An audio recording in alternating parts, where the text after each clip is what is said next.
You're now listening to Sanity at the Movies, Raiders Pictures Edition. We're back to talk more Indiana Jones, and today we are talking about Indiana Jones and the Raiders of the Lost Ark, Part 2, Indiana Jones and the Temple of Doom. Indiana Jones and the Raiders of the Lost Ark, Part 2, Colon. Don't you think that's what they should have called it? Raiders of the Lost Ark, Part 2, Indiana Jones and the Temple of Doom. No, I don't think that. You know what? I've said this before, but what I actually think they should have just called it is Temple of Doom or the Temple of Doom or a Temple of Doom. Is this the only Temple of Doom? I don't know what the article is. It's at least that. Yeah. It's at least a Temple of Doom. But this is one of... This definitely qualifies as a Temple of Doom. Yeah. One might say if ever there was a temple that qualified as a Temple of Doom, this was it. In which case it should be the Temple of Doom. But not knowing how many Temples of Doom, I mean, I don't know. It's not like the world was aware of this Temple of Doom. Yeah, I mean, if Indiana Jones had a plane crash over South America, what's the likelihood that he would have found a different Temple of Doom? Almost 100%. I'm thinking so too, yeah. Just if we're going off of racist white assumptions here, really any place that's not America, he could find a Temple of Doom, right? I mean, China certainly would have stereotypically. Any place that's not North America. Yeah. Yeah. And even depending on his timetable here. Yeah, there'd be like Native American Temple of Doom. I mean, we're talking about resurrecting a 100-year-old dead cult in India. So, we have a couple 100-year-old dead cults here.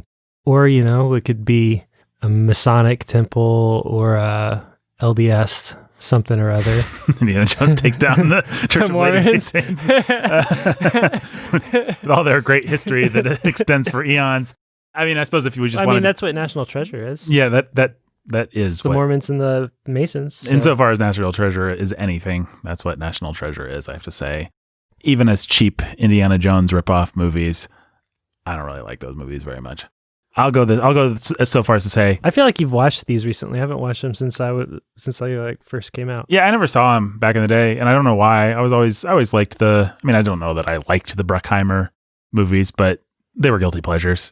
Con Air with The Rock, stuff like that. Yeah, but I think Bruckheimer had done a couple duds by that time. Gone in 60 Seconds with Cage and Jolie, I didn't like that much, and Enemy of the State was okay, I guess. Never saw that. Kind of which is weird. It's a Will Smith joint. Yeah, it's worth seeing. It's B Smith, but it's better than C or D Smith. It's no Men in Black, but it's also no Men in Black Part 2. It's like Men in Black Part 3 level, maybe. He's right there in good, the middle. Decent Smith, but not great. Not A-list, like classic Smith. Anyway, what were we talking about? Temple of Doom. Temple of Doom, yeah. In the article. Oh, I was going to say, as far as Indiana Jones ripoffs go, National Treasure dead last in my book. I'd rather watch Lara Croft. Okay, I've actually never seen the Lara Croft movies. Me neither. But I can name some things that I'd rather watch than National Treasure. I'd rather watch The Da Vinci Code, I think, even though it's blasphemous and stupid and boring, just because it's got Tom Hanks and it's pretty. I'd certainly rather watch the Mummy movies with Brendan Fraser. I was going to ask about that. Which I actually do enjoy. How about the Mummy movies with Tom Cruise? Jake, this must have been before my wife came along, or maybe... I don't know. Actually, you know what it was? I think I was dating my girlfriend at the time. She was in a something. She was not there, and I was depressed. And I went. You know what? It might have been the Movie Pass era, so it felt easy and cheap to go. Just $5 a month or whatever it was, $10 a month Movie Pass. Mm-hmm. Just go to the theater. Yeah, and I think I used my Movie Pass just for myself because I was a single man twice, and one of them was for Molly's Game, the Aaron Sorkin joint, which was pretty bad, actually, although I generally like Sorkin, and The Mummy with Tom Cruise, which was also pretty bad. So 0 out of 2 in terms of my Movie Pass depressed Movie Pass. Should have been paid. People should have paid Movie Pass. People should have paid Movie Pass. I don't know what these words mean. Well, Movie Pass, his whole thing was we're going to save the theaters and we're going to make them pay us. Right. Because in the movie theaters, both the movie theaters and the movie makers are going to see this is the model, this is the way forward. Mm-hmm. I mean, I only had Movie Pass for like a year, but for that year I had Movie Pass, I saw so many movies in theaters that I would never have seen. Yes. Either in theaters or as rentals or ever. Like I just would never have seen them. Yeah, it was... Somebody still needs to crack this. AMC has a decent subscription. $20 a month is too much. Yeah, the price point has to be right. I think 15 maybe we could all swing. 15 we could get, of course we have to not be in a pandemic. Well, yeah, that is the other problem. But yeah, if you could do it for 10 to 15, if you could do it for under 15, then you can make it. $20 is just like, you've got to see 2 movies to break even. No, it has to be a price point where you feel bad seeing, or you feel okay seeing 0 movies. It has to be like the equivalent of Netflix, okay where 0. I never watch Netflix. I'll pay for it forever, and I'll complain about paying for it forever. But who's going to cancel their Netflix subscription? It's Netflix. Yeah, and then when you go to it and you're like, man, I never look at Netflix. I never watch Netflix. Then you open it up and it's like, oh, there's Back to the Future. Oh, there's Indiana Jones. Oh, there's the Matrix stuff. I sure would like to have access to that stuff that I have no desire to actually watch right now. They do have some titles in there that are going to pop. Mm-hmm. Excuse me, that are going to pop and make you say, yeah, I don't want to throw away my access to all this stuff. Right. Well, and who among us doesn't want to watch season 1 of Demon Fighting Nun or whatever that thing's called? Netflix, by the way, still evil, still out to pervert your children. Oh, absolutely. I'd say worse than many of the services. Like I think they're the worst when it comes to kids stuff. You simply can't trust what goes up in their kids stuff. They're actively, and have been for a long time, actively putting in. And now what was the recent thing, every once in a while they've got something that provokes outrage clicks, and what they've got some trans kid. I didn't hear about that. I know they just scored The Legend of Korra, which is the follow-up to not Dragon Ball Z. What is it? The thing that people like. Filoni used to work on it. Avatar. Yeah. Avatar, The Last Airbender. And that famously ends with a lesbian. She asks her girlfriend out in like the last episode or something like that, which Netflix got roundly patted on the back by people for. That's not what you're thinking of, but it's just a random example. There's a new show that's like aimed at little kids that has like a trans boy or trans girl or something like that. And like they go to the doctor's office and the doctor is treating him or her like their biological sex. And yeah, I don't know. I didn't actually read the article or click on it, but no, Netflix, look, I always have said since I was aware of Hollywood and movies and started learning about this stuff that there's no evil cabal out there. There's no Hollywood Temple of Doom plotting our destruction. But Hollywood's been working pretty hard to disprove my theory that there's no evil cabal.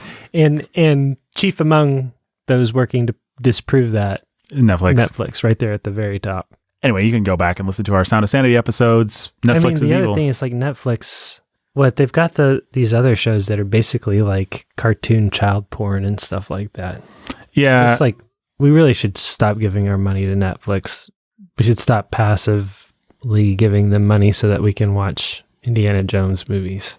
I really thought about switching to HBO, but I use Roku, and HBO still hasn't made a deal with Roku. Of course, HBO, much nicer and more moral and better than more Netflix. Straightforward.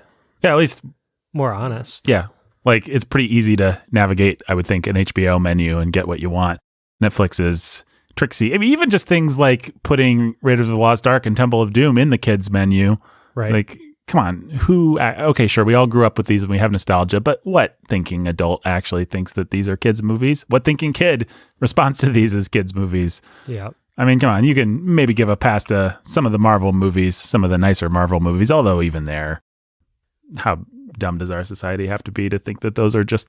Well, I'm not saying you can't show them to your kids. I'm just saying they shouldn't be in the menu where your kids get to choose them for themselves. Yeah. Just plop your kids down in front of... Anyway. Those menus are designed so that you can pull up the kids menu and hand the remote to your kid. That's the idea behind it. Now, we would never recommend any thinking parent do that in any context. But you would hope that the people that were designing it, even if you didn't share all their values, would be trying to choose stuff that would be as innocuous and quote unquote kid friendly and have as little propaganda going any direction as possible. You'd hope it would be Bob the Builder and Dora the Explorer, right, and things that are rated G for general audiences and stuff like that. But That's just never the case. Nope. Yes, approach Netflix with extreme caution. And how on earth did we start talking about this? That's a great question. I have no idea. Somehow we got to all the different places. Oh, I wanted to close the loop on where else Temple of Dooms would be. And I wanted to say there are a lot of places, as we were saying, in...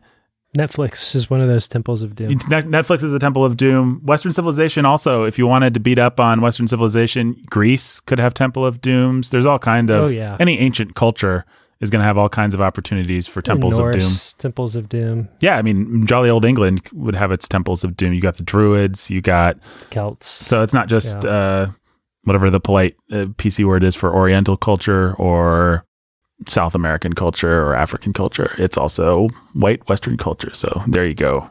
Yay, rah, inclusivity. And yet Indiana Jones never seems to find those temples. No, it's... Maybe he will in this fifth movie. Maybe. Wouldn't surprise me. Maybe he will.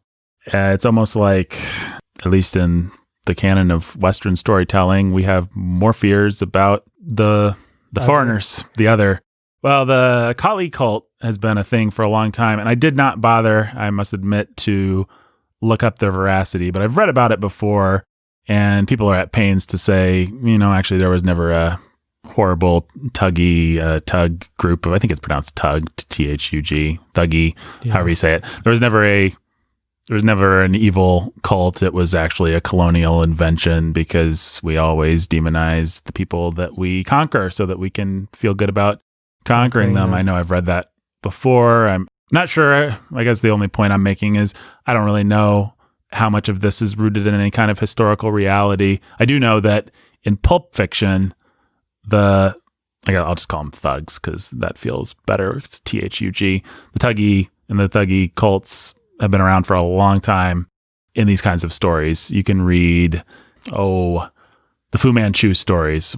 Sax Rohmer, he wrote early 20th century, kind of a Arthur Conan Doyle ripoff. There was always this detective running around trying to foil the evil machinations of the diabolical Fu Manchu, who was trying to bring down England and Western civilization. He would often have thug assassins and thuggy cult members working for them, and they would sneak in and strangle people. And so...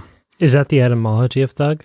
Okay, well, this will be kind of fun. Let me just read take this with a grain of salt, folks, but this is what Wikipedia says about thuggy.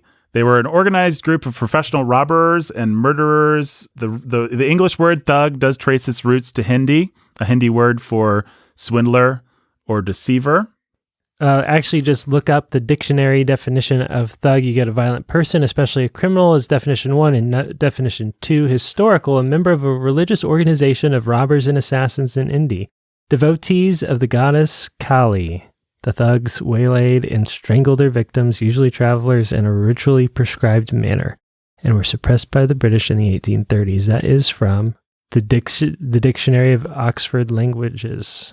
And Wikipedia, of course, which skews a little bit more to the left, says, contemporary scholarship is increasingly skeptical of the thuggy concept and has questioned the existence of such a phenomenon, which has led historians to describe thuggy as the invention of the British colonial regime.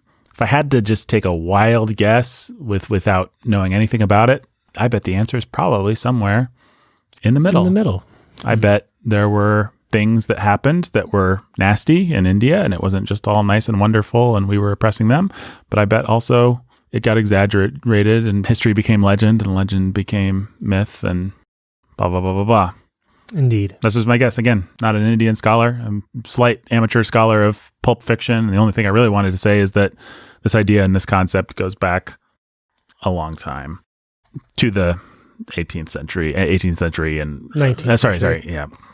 Every time I screw that up. Late 19th century and early 20th century pulp stories full of cult. And one of the best movies about this kind of thing, one of the best early adventure movies is a movie called Gunga Din, based on a Rudyard Kipling poem with a performance by a very young and very handsome and charming Cary Grant, playing the comic buffoon, the third lead in the movie, if I'm not mistaken.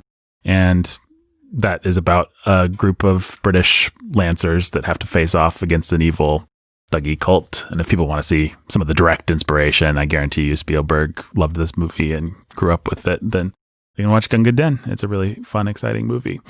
But Oh, we got to close the loop on one other thing. Jake, what are your thoughts on Indiana Jones ripoffs? I said I have some sympathy for the Mummy movies. I mean, they're trash, but ain't nobody do it like Indy do it. That's true. I have some basic positive. I know this is going to sound so stupid, but I have some affection of sorts for the National Treasure. So you love America.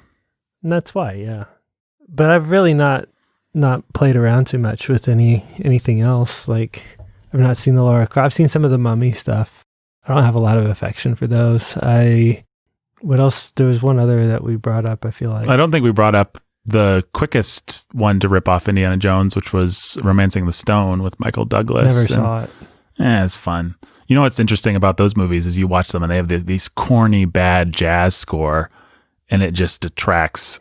So it makes you realize how lame Raiders of the Lost Ark would be without that John Williams music. Like you swap out that one element and do not just a okay job, but do a bad job, and you've got a completely different movie. But speaking of movies that are completely different, Temple of Doom, completely different from Raiders of the Lost Ark. And we need to talk about it, don't we? That's what we're here for. Yep. So let's do it. You want to start us out with do you have like a overarching hot take on this movie? It's a couple of yanks on the reins and scene swaps away from being a great movie. That's my take. That's your take. Yeah. And they sure did lean into this is Han Solo way more than I thought or had remembered. What do you mean? I just mean they got a kick out of blurring the lines between Han Solo and Indiana Jones, in my opinion. The ways, even down to like musical cues that seem to be to come straight from Star Wars, Cafe Obi-Wan, certain sound effects like when he steps into the cockpit and then the plane starts to fail, the engines start to fail, and it makes the same sound or very similar sound to when the hyperdrive fails in the Millennium Falcon. Just a bunch of little things like that felt like in jokes that this is Han Solo. Well, one thing that I thought in watching this movie is that I think that there's a slight disconnect between the way that the audience probably thought of Indiana Jones coming off of Raiders of the Lost Ark and the way that the creators thought about him, and even the way that we think about him looking back. Because most of us, I think, or a lot of us, didn't grow up watching Temple of Doom quite as much because it was so dark and violent and not as much fun. Even as a kid, if your parents had no hesitations, you had I think lots of kids just had a natural revulsion. I think for me, even as a young kid, like Raiders of the Lost Ark wasn't as much fun. The one that was really fun was Last Crusade because it's not bloody and his dad is super fun and Marcus is super funny and Sola is lovable, and that movie just really works well as a kid's movie. Well, it's Raiders fan fiction almost, right? Like yeah, it's just like, what's the kids version of Raiders of the Lost Ark? That's what they did, and that's what made it awesome and the clear favorite for any kid. Yeah, I mean, some of the jokes, as obvious as they see him in retrospect as an adult, they don't get much closer than that, says Henry Jones, and then the bomb drops really close. They do get closer. That was really funny for me as a kid. There's just things like that make that the clear favorite. And you watch that movie and it's like Indiana Jones is a hero and he's fun. He's gonna beat the Nazis. He's gonna... Yeah, and all the sex stuff, which that movie does have some weird sex stuff with the Elsa character, kind of just goes over your head. You got the one Venice scene, and then you have stuff that is just innuendo that you miss. And so watching Temple of Doom as an adult, you realize, okay, these guys are thinking of Indiana Jones much more in that mold. They want to put him with another woman.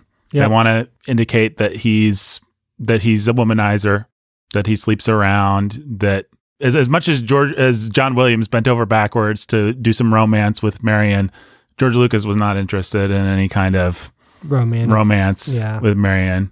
She's just another Indiana gal. He's got him everywhere he goes. There's a woman that's probably, if he walked into her bar, she'd want to punch him. Yeah, that's how George Lucas has clearly conceived this character. Mm-hmm. And that's who Willie's gonna be. He meets Willie. He's gonna win, and then she'll be in a bar singing somewhere, and she'll walk up and throw the champagne glass in his face. And she'll say, Indiana Jones, somehow I always knew you'd walk back into my life or my bar or whatever. Yeah, exactly like that. And to Indy, it's just like, yeah, you and 100 other. Right. And that's what would have happened to Dr. Schroeder if she hadn't decided to be a Nazi and betray him and then reach for the Ark. And even being a Nazi, she was pretty close to it. She just needed to let it go, but she didn't. Couldn't let it go. She couldn't let it go. I mean, it's one of the things that's blatantly playing to the fans and to the fan fiction and to the idea of the fans have when Marion comes back. Like that's the fan version. That's never what they're thinking in the original trilogy. Now maybe Spielberg being a nice, softer, older man with kids that have grown up, and maybe he wishes kids from 2 different marriages. Yeah. Including, I guess it's worth saying, most of them, he's married to Kate Capshaw, Willie Scott to this day. Yeah. And if you watch the little documentary that goes with the Temple, I think he actually kids from 3 different marriages because I think she brought some. Yes, that's true. So I think he's got a kid or 2 from a previous marriage. Kate Capshaw has like 2 kids that he adopted. Mm-hmm. And so I think the Spielbergs together have 7 kids, but 2 or 3 of them were sort of like adopted from each other. Yeah, I think that's true. And I think they're properly adopted, but yeah. I mean, I will say, just looking from the outside in, Spielberg seems like one of the happier family men in Hollywood at this point in his life. He had those early marriages and things that didn't work out. I'm not trying to say he was above reproach in any of it, but seems like he settled down and enjoys his married life and his family, and it's affected a lot of his output. I can't imagine. I mean, he doesn't look back on Temple of Doom fondly, and I don't think he'd want to make it now. Yeah. I mean, he's explicitly said 2 things about his career. He said, I wouldn't do Temple of Doom again. And he said, if I did Close Encounters, there's no way that guy's getting on the ship and just abandoning the whole conceit of this schlub stuck with a boring, stupid family who needs to escape and get on a spaceship to get away from it all. That was wrong. Is a conceit that Spielberg, regrets at this point in his life, which is nice to know, I guess. Oh, I was just saying, Indiana Jones, he is clearly played as more of an anti-hero in this movie. Like, he's just going to grab the shish kebab and kill the guy, stuff like that. That was kind of implicit in Raiders. He's always been a killer, but he's even more of a killer here, where we're going to pull way back on that in the last 2 Indiana Jones movies. Like, It's mostly going to be like, I pulled the trigger and the gun was more powerful than I thought it was, so it slaughtered 10 Nazis, but that's not really my deal. Right. Whereas, the first 2 movie Indiana Jones is pretty gleeful about slaughtering his enemies. And then you're going to have that long scene in the middle with all the innuendo and stuff, the really boring scene, which I suppose we'll talk about in its place. But you just see this Indiana Jones, to me, I guess he does feel more, I guess this is what got me thinking about it. You said Han Solo, and it's like, yeah, he's not just Han Solo in that they're playing with the iconography, but he's Han Solo in that they're playing him as pre-New Hope Han Solo. He's a rogue. He's a womanizer. Is the scoundrel. He's a scoundrel. Yeah. And they're leaning into that more in this one. He's going to grab the woman and hold a knife to her throat and make the bad guys give up the diamond, and which doesn't answer the question of what I thought of this movie. The answer to this question is, I don't know that I would say that it's a couple of scenes and rain pulls from being a great movie. I think it is by far the most interesting movie in the series besides Raiders of the Lost Ark. None of them play like a manifestation of your every childhood nightmare. It's not one great big scene drawn from the id. Right. Yeah. Yeah. That's what this movie is. Like, yeah, it's really dark and it's really powerful, and it's the kind of thing that gave me nightmares without having even seen it. I think I heard it. I knew it had the heart scene. I remember hearing about the heart scene before I actually saw the movie, and it kind of lived as a legend. I think it got built up so much in just playground gossip that by the time I saw it, I was like, okay, well, that was pretty scary, I guess. Mm-hmm. But just the idea of the subterranean world, you were telling me the other day you had pretty explicit, maybe not nightmares directly influenced by this, but no, I think I had these recurring dreams, these recurring nightmares and I always associated them with 2 movies, and they were Temple of Doom and The Goonies. Mm-hmm. So the obvious link there being short round. Yep. Yeah, obviously. Yeah. The two, Jake always dreamed that a short, cheerful Chinese boy was chasing him around and trying to kick him in a way that would be really devastating and definitely make Jake fall over. Open his trench coat and have a punching bag pop out and punch me or something. Yep. Yeah, so I would be in this house, almost like a haunted house of sorts, and I'd have to get to this room, and I'd be chased. I was being chased, and I'd have to get to this room that led to this tunnel, and there were tunnel slides like in the Goonies, but it was all really scary and dark, and also sort of minecart chasey. And I had the dream so much that eventually I just found ways to shortcut myself. Like in the dream, I remembered the route to the tunnel or whatever. And, the sooner I get to the tunnel, the sooner I can get through this dream, the sooner I can get it over with. But yeah, it was very pit of your stomach thrill kind of nightmare dream sort of thing. And I really, as a kid, man, I felt so much of the horror of Short Round and his predicament, his father figure turning into a zombie. And so I don't know what else there's to say about it, but what I want to say is this that really felt really resonant and really scary on an existential level as a kid that I don't think I quite understood everything that was going on in me, but that's almost scary. That's almost the criticism I want to. It's both a compliment and a criticism. What I want to say is that this is maybe not the world's greatest adult movie, but it's a fantastic kids movie. But that no kid should ever watch. In other words, kids can connect with this as just a journey through the id in a way that's really compelling and really scary and perfect. Once you have to sort of think about it like an adult thinks about a movie, I don't know that it really stacks up or holds up that well, and the middle sections kind of sags and the MacGuffin's kind of weird and blah, blah, blah, blah, blah, everything I'm sure we'll talk about. But just as a journey through a hellish dreamscape, just as Steven Spielberg saying, let me give you nightmares for the next 20 years. Let me provide the iconography for your dreams. Yeah. Which who in the 20th century has done that more than Steven Spielberg? Nobody. It's pretty effective. Yeah. We can argue about whether that's a good thing or not, but it certainly works. John Carpenter. Yeah. I mean, John Carpenter. Well, I have a Carpenter comparison, but we'll get to that. That'll actually be a teaser for later. Interesting. There's things that Carpenter would have done better. Actually, that's what I'm going to say. Huh. And they're because Carpenter would have been more restrained. But we'll get to that. I guess the only other kind of overarching hot take I want to say is this movie is the only movie that actually feels like a sequel and not a soft reboot or a remake with Raiders of the Lost Ark being such a perfect movie, I don't really, as an adult, having seen the jokes a million times, need anything else. I don't need... Yeah. I like Last Crusade. I like Sean Connery. He's a very lovable movie. And it's a good movie, and we'll enjoy talking about it. But I don't need that. I certainly don't need Kingdom of the Crystal Cult. Raiders of the Lost Ark did it, and it was done. Yeah. Temple of Doom...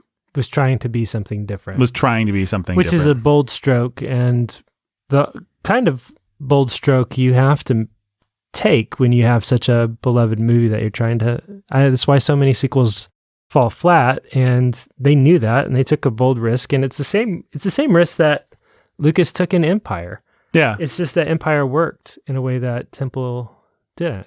But if you love Empire, you can't be a hypocrite and say, why didn't Temple of Doom? No, he was trying something. And it was the same sort of thing. It's, okay, let's go more real. Let's go deeper. Let's go darker. Let's deal with daddy issues. Let's go into the cave, Yeah, and let's interrogate the text, if I can use that dumb academic phrase, of the first one. Let's ask the questions that we didn't get a chance to ask the first time. Yeah, let's come out of the gate and let's declare, coming out of the gate, this is not Raiders of the Lost Ark.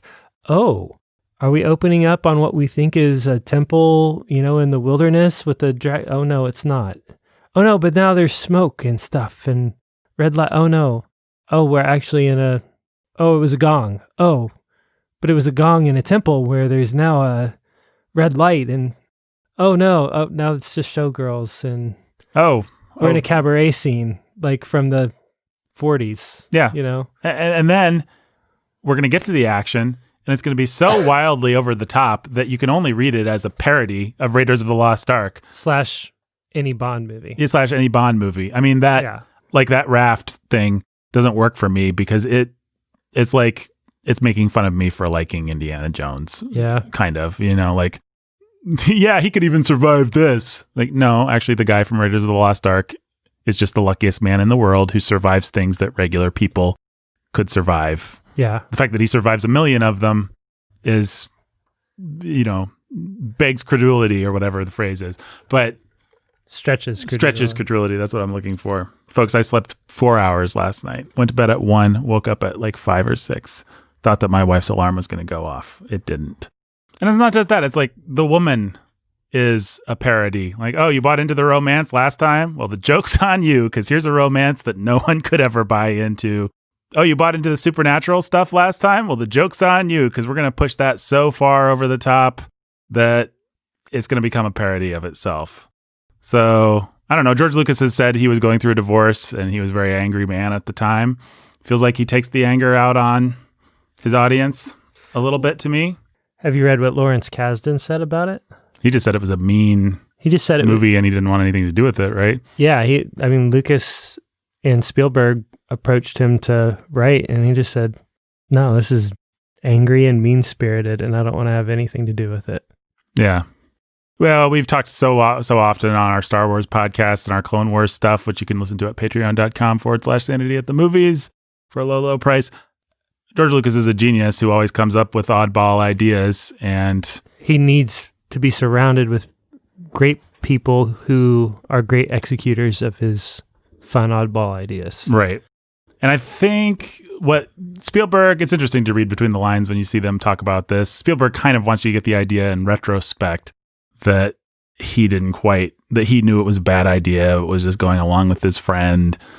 I find that a little hard to believe. I think Spielberg had enough clout and self-awareness. He knew what he was doing and thought this was a good idea. I can believe that they got to the end of it and Spielberg was like, oh, whoa, we made something. We messed this up. A little bit but more. But if you read other people talking about it, I forget who it was. Maybe it was Kathleen Kennedy, so maybe she can't be trusted. But they were talking about how when it got to the gross stuff, whether it was monkey brains and pregnant snakes or bugs and stuff, they described Lucas and Spielberg basically as just really geeking out, teenage boying and laughing over it all and seeing if they could out-discuss each other with their ideas. Right. Which I could see myself being in that position. I mean, you always have to take a step back and realize how this is going to play. And sometimes when you're creating something, you're having so much fun with the idea of manipulating the audience that you don't actually think, well, okay, how are they actually going to feel about this? Like, it's fun on a meta level for me to think about grossing them all out, but are they going to like being grossed out, or is it just fun? Is this a good one is this something to make the writer's room laugh, or is this something that will actually make the audience laugh? And it's not always one-to-one. A lot of times it can be, and you don't want to be a coward about, you want to. A lot of times, it just is one-to-one. It is like, hey, if we're not laughing, why should we expect them to laugh? Right. But you've got to ask the why, right? Why are we laughing? And that's the place where you get yourself into trouble as a creator is I'm laughing because the joke's on my audience here, as opposed to I'm laughing because this is actually funny.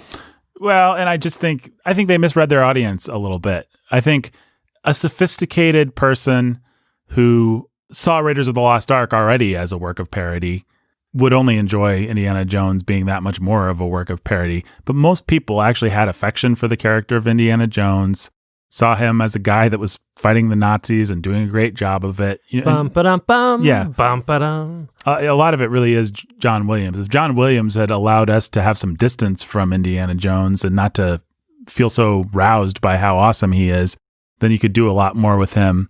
as kind of a parody character in this pastiche of these kinds of cliches. Yeah, old genre cliches. So the fact is, Harrison Ford has such innate empathy, demands of the audience, brings such innate empathy with him, that you just buy this stuff. It plays more sincerely, I think, than they want it to. Like, they're trying to make a movie that's a little jokey, and the stuff that's explicitly jokey, like Willie Scott's character, kind of falls flat. And the stuff that's meta jokey, like some of the violence and stuff, either falls flat or just feels mean. Why are we ripping this guy's heart out? And why do we have to see it in such excruciating... Why do we spend so much time doing this? Why are we spending so much time? And why do we, as you said in a text, which I thought was very well put, why are we mistaking gross out gags for actual suspense, actual horror, actual... Yeah, it's, I mean, it is the thing that I guess a lot of people do fall into. You just don't expect at this point in their careers, George Lucas and Steven Spielberg, to fall into it. You know, James Gunn did it with the Guardians movies, right? Like Guardians 1 was clever and smart and funny and fun. Mm-hmm. And Guardians 2 was like all of that, but 1,000 times more mean and crass. Yep, exactly. You know, and Raiders had real jump scares and real horror moments. And, you know, but horror... they just switched to gross out stuff, and that's just it's not the same thing. Well, Raiders of the Lost Ark has gross out stuff too, but the gross out stuff it's layered in and placed at the right moments in the story. Well, it doesn't feel like it's there to gross you out. Mm-hmm. It doesn't feel like...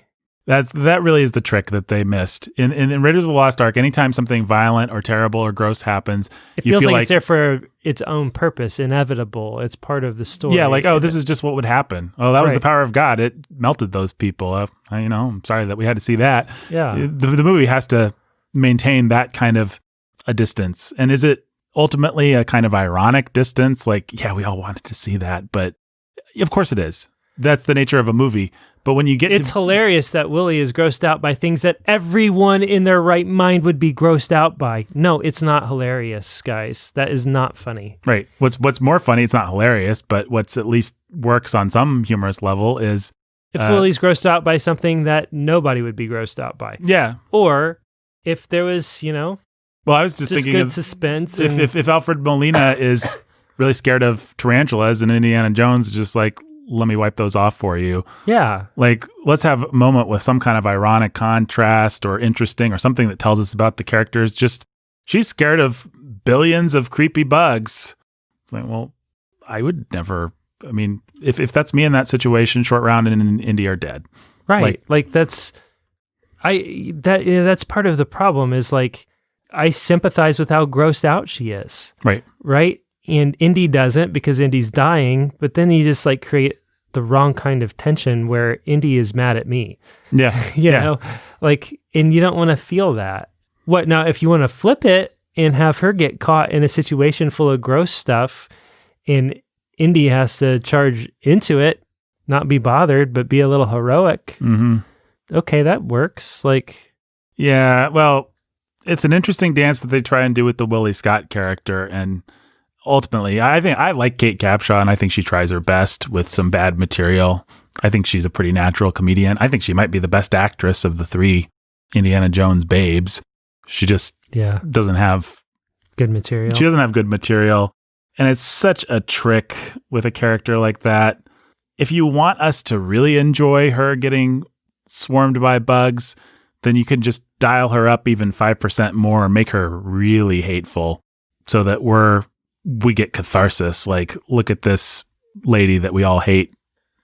Well, getting bugs all over. Honestly, that is the instant you say that is what actually the whole trek through the jungle, whether thinks she's pulling her shirt off of a line and or her cardigan or whatever it was, and it's a vampire bat but that scene actually works pretty well. In that scene, it's like, the punishment fits the crime. Exactly. She's annoying. She's been an annoying brat this whole time. And she's being punished in a way She's ungrateful. Indy's kept her alive, kept her safe. These people are being generous to her. And she's just a spoiled brat. And yeah, the punishment fits the crime. And Indy just sort of like is going to play cards with Short Round and smirk at her and be like, whatever. Yeah, and there we have a point of view from Indy. And then we get to flip it on Indy because, the one time when she's not scared, she's pulling a boa constrictor and throwing it into the fire because she thinks it's the dumb elephant trunk. And right. That's the one thing that Indy would actually be afraid of. That's a fun joke. Yeah, that whole scene is the most successful piece of comic business in the thing.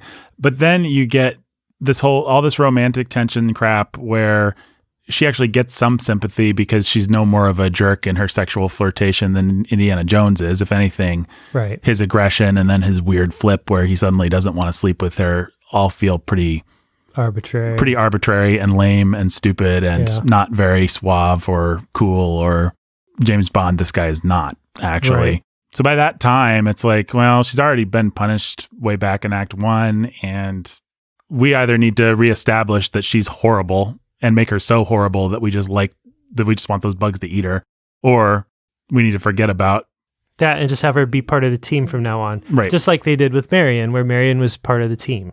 Yeah. Right. Like she was Team Indy from the moment they got to Cairo. And that's kind of how these stories are supposed to work. At a certain point, in Act 2, the woman is supposed to soften up and like the man. Yep. And be helpful and be awesome. And when they fall in love, it's... Well, and then, of course, that's what they were thinking they needed to subvert. Yeah, like she really is just a spoiled showgirl. Oh, did you say diamonds in the center of the... Like, here we are. We just witnessed a horrific human sacrifice scene where we rip somebody's heart out. Mm. And I'm scared and I'm pulling away and let's get out of here. And, the diamonds inside are illuminated. And did you say diamonds? It's like, oh, come on. Like, how angry are you at what you perceive to be your, money grubbing... How much does George Lucas hate his ex-wife? Yeah, and how much does he just want the whole world to see her as, and maybe women, as just shallow, money-grubbing shrews? Well, yeah, fine, but, not fine, but if you've decided to go that direction, you have to have an angle on it. Like, right. you have to have a resolution to it. You have to either change her or punish her in a way that solves the problem of her. And they never really do that with this character. They don't really have anywhere to go. And you don't really understand why Indiana Jones would want to kiss her at the end, besides just pure animal attraction. Yeah. And we've been through trauma together. And that somehow manages to make people lose their reason.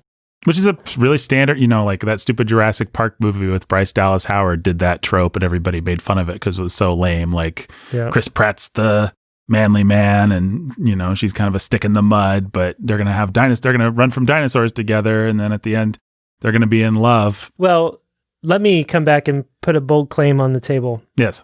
And maybe this will be a good approach.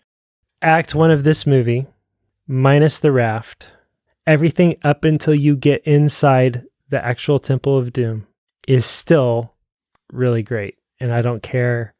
Maybe one of the best Indiana Jones movies. I think that's what I think. I think it's the best, maybe the best first act of any Indiana Jones movie, which is to say maybe one of the greatest first acts potentially of any movie ever, if you take away the raft scene and if you can pay it off in Acts 2 and 3. That's a pretty bold claim because actually Raiders of the Lost Ark is one of the best openings of any movie, and that's that, and it planted the flag. And yeah, but as a sequel to that, I don't know that you do better than... Yeah, no, I agree. I think that Cafe Obi-Wan, I think it is. Cafe Obi-Wan, I think Cafe Obi-Wan is great. That's all smart subversion. I love the song. I love the dance number. I love having Harrison Ford show up in a white tux. Yeah, that's super fun. I wish... it's already a little, maybe 2% more jokey. Like, does he actually have to be wearing Humphrey Bogart's dinner jacket? It's just, there are elements that feel a little pastiche-y, maybe. Like, let's just let this breathe. And we all know the tropes it's playing with. We don't have to put a hat on it. But that's just me being a snob because it's great. The whole sequence, the conceit of the poison, the woman going after the diamonds, the man going after the antidote, them all getting mixed up. That's just a great sequence. And I like that I like that it's something completely different from Raiders of the Lost Ark. Such a different context. Manages to, the suspense lands, the character moments land. His friend that dies is actually, kind of sympathetic. Yeah. They tell enough of that story just with his, now I go into the great adventure first. You get enough there to actually feel like, it'd be fun. They had a relationship. Yeah. What's the story of these guys? And it's fun that they don't explain, I guess they do kind of explain Short Round, but it's fun that there's all these things that feel like they're loose ends from another Indiana Jones adventure that we never saw. Yeah, what were the adventures that led up to this moment? That's really fun. Yeah. That's really smart. I like that we have this super villain, one of Indiana Jones's great arch rivals that we never find out anything about or why. I think that's great. I think everything down to the joke of him getting on Li Chow's airplane. Nice try, Lao Che. Yeah, Lao Che. And then he closes the door and it's like Lao Che Air or something like that.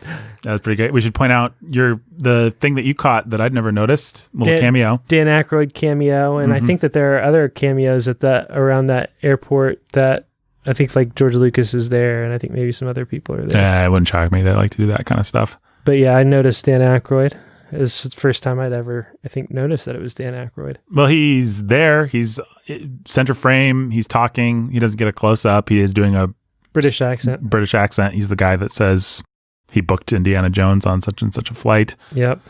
The introduction of Short Round is great. I don't know. Spielberg is always really good at, but I don't know that you could name in a movie a quicker, more deft execution of we didn't know this character existed and now we love him. Now he's a part of the story. And we understand exactly what he's there to do and we really don't need anything else. Yeah. We're going to find out that he's a street boy that indeed blah, blah, blah, but actually we don't even really need that. We get it. We can put it together. We can figure it out. We get the dynamics and that kid who is just some kid that came in to audition is fantastic. He's awesome. He's super charming and charismatic and the story that they told is that they just did an open casting call where they're getting, different kids that fit the type to come in. And that kid talks his brother into going to the audition. His brother comes in and this little twerp is ordering his brother around and telling his brother how to do it and what he needs to do. And the producers are just sitting there. It might have actually been Kathleen Kennedy who just said, like, that's our man. That's our guy. And then they brought him in and had him play with Harrison Ford and, just chemistry was real. The chemistry was real. They really liked each other. And it's just one of those things. That's super sweet. Yeah.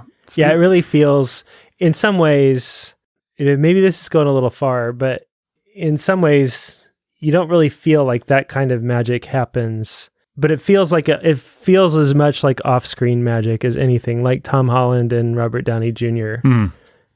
Of actually, I just really like this kid. Yeah. And I'm going to be a father figure to him. I think Spielberg casts for that. I think it's one of his strengths. I think he's very empathetic and he likes people, which is not the same thing that you could say for Stanley Kubrick or for many great directors or Hitchcock. Directors don't always... Some directors are better at different things. Spielberg, one of the things that makes him so potent is that he's a master technician. He has all of Hitchcock's skills with a camera and with lenses and with framing and with all this stuff.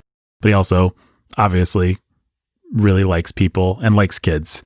Yeah. And you can imagine that he just worked with that kid and got the best out of him and had him improvise. And Spielberg's the kind of guy, there are stories of him, if he wants to get that look of that patented look of Spielberg wonder, there's a story on Close Encounters of him giving a birthday present to Richard Dreyfuss, and Richard Dreyfuss opened the birthday present and he was really happy, and the cameras rolled and got that expression, and it became, a moment in the movie. So Spielberg's just one of those guys who has the patience and the ability and the empathy and the will to just work with people. And it's hard to think of a Spielberg movie that's miscast or that doesn't have the right kind of chemistry. Even something like the girl and the boy in Jurassic Park, part of what makes that movie work is that girl feels like she's at exactly the right age to actually have a crush on Sam Elliott, who plays Dr. Grant, and she probably did.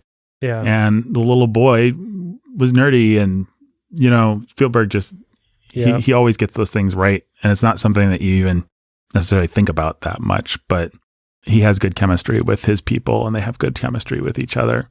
So then let's just skip that abomination of a raft scene.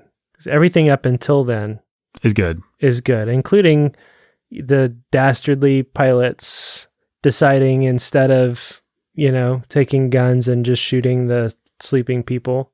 I don't know that I quite want to give it a pass on that. Well, they were staging a plane crash. Yeah, so it looked natural. I suppose, but Lao Che was okay with them just wasting the expense of a plane instead of the expense of and its cargo. 3 bullets. Yeah.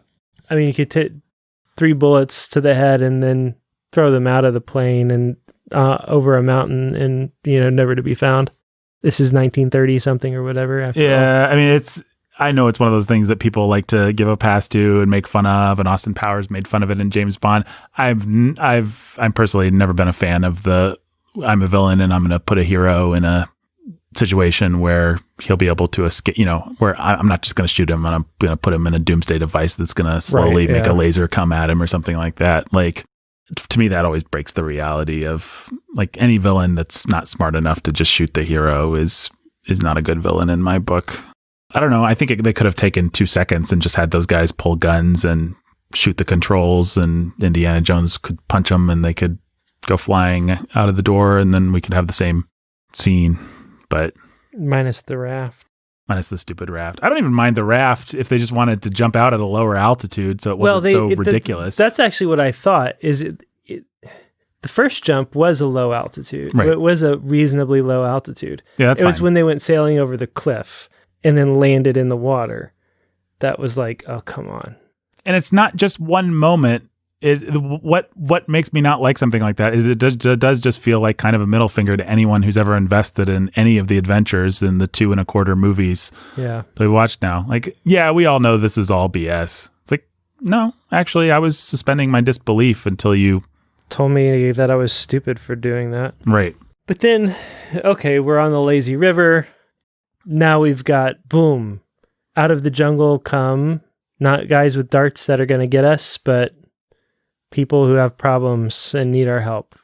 Yeah, and this is where I think you and I might diverge a little bit, because it sounds like I really like a lot of this first act, and I love the trek to Bangkok Palace or whatever it's called. But I wish that they'd figured out a way to deliver. There's 2 things I don't like about the villager scene.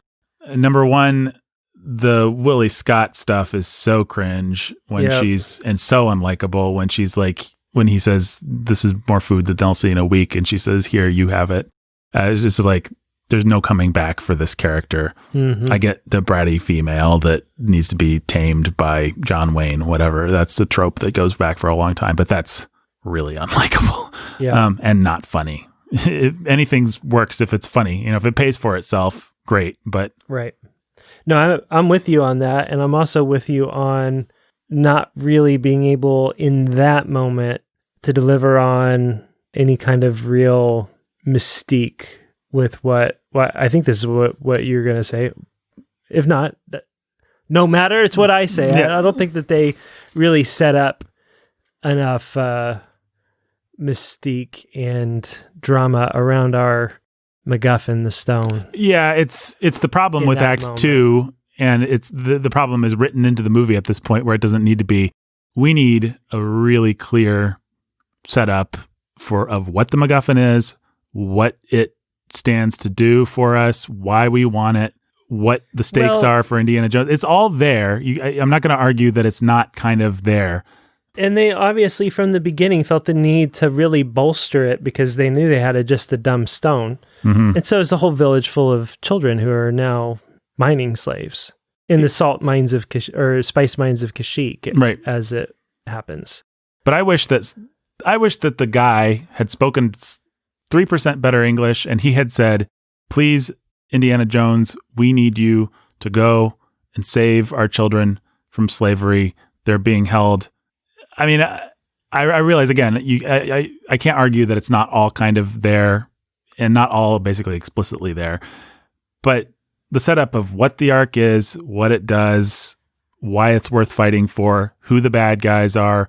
All of that is so clear. Yeah, and so well done, and with great musical stings and playing on archetypes that we as Western Judeo-Christian people understand. They spend more time establishing something that is intuitive for us to respect. And they do a better job explicitly telling us why we should care and be afraid. And this thing that deep down, the vast majority of their audience already has a tremendous level of respect around than they do with this stone with 3 scratch marks on it. What are they? The Shakira stones? No, Shakira. Chakra. Mullah Ram, by the way, his hips don't lie. What are they? Would you say that Mullah Ram, this is the important question of the podcast, do Mullah Ram's hips lie? Huh. I am so lost by what you're trying to... I called them the Shakira stones. Because, Shakira. Okay, I got it. Great moments in podcasting, folks. Is that what they're called? Are they the Shakira stones? No, they're... Shankara stones. Shankara, yeah, that's right. Like, what are these things? They protect the village. They're good. They're bad. I couldn't tell you right now. Well, you know, I know the bad Shiva guy gave 3 stones with magic properties to protect a thing. And then the bad guy wants to dig up the rest of them so that he can there are 5. Take over the world. Yeah, he'll have the power of the gods or something like that. Yeah, it's all really muddled and not playing with iconography that any of us are familiar with.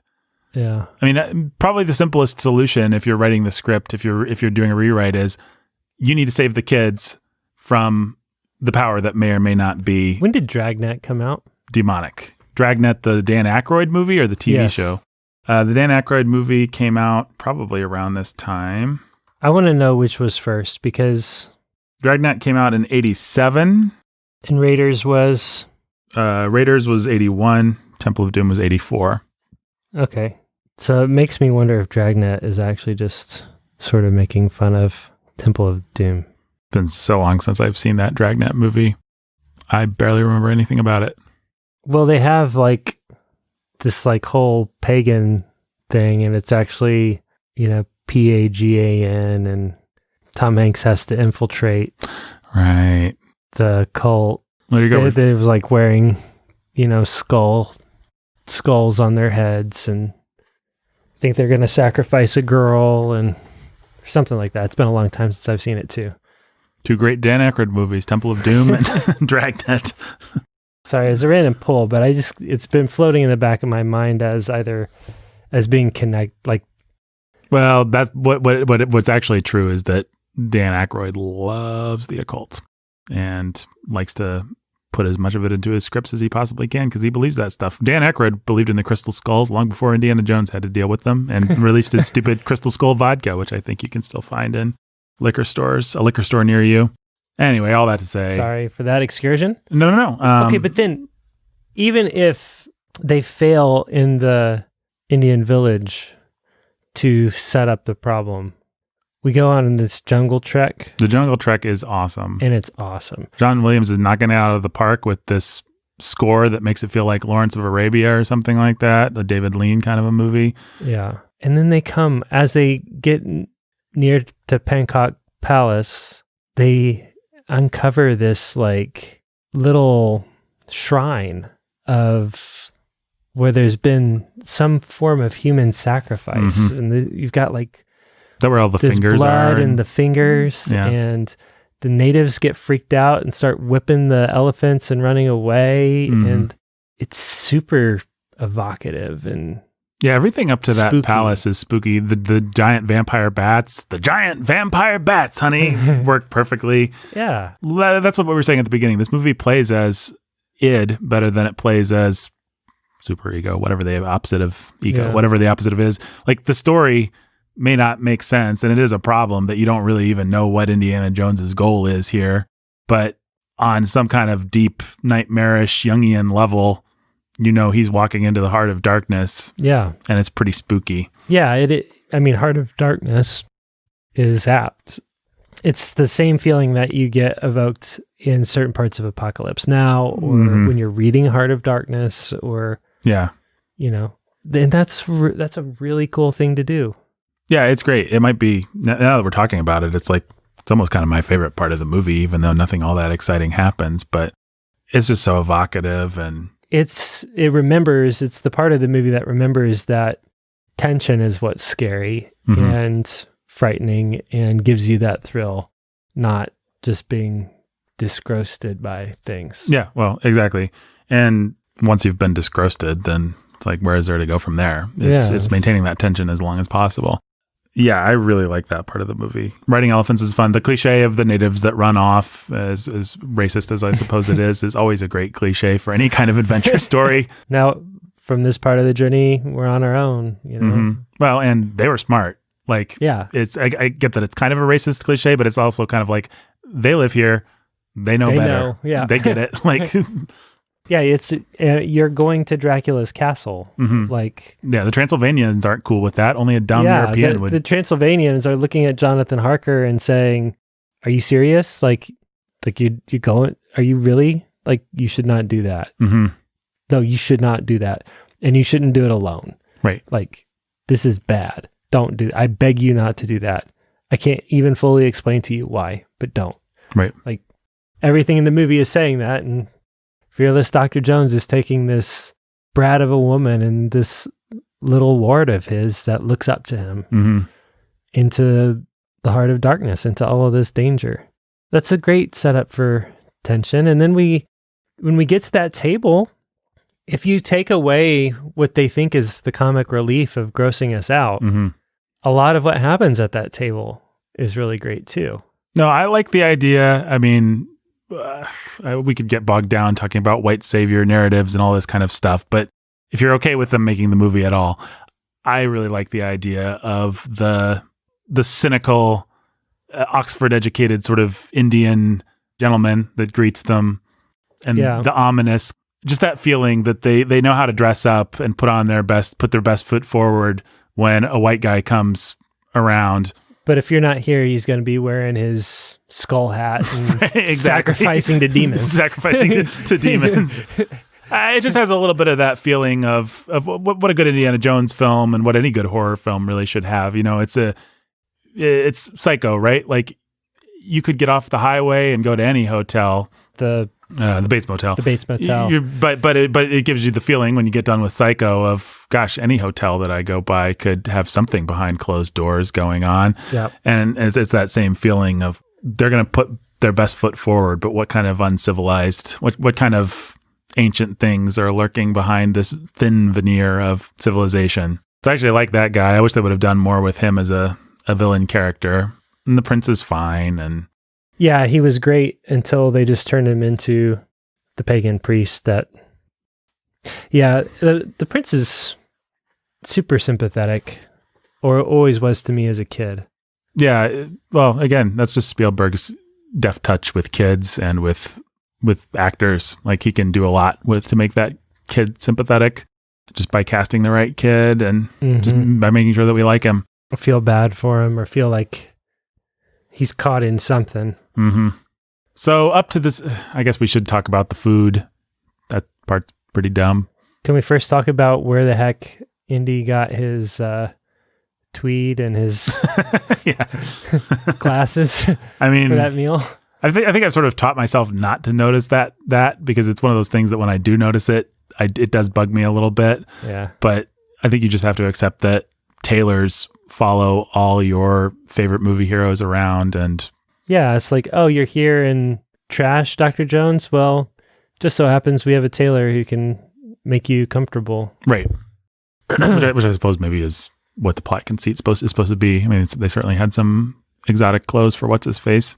What we actually probably should have done is just seen Indiana Jones in a sari or something like that. Yeah. But, I mean, they put Willie in something Indian, to match her. Dress her as an Indian princess. Yeah, her outfit.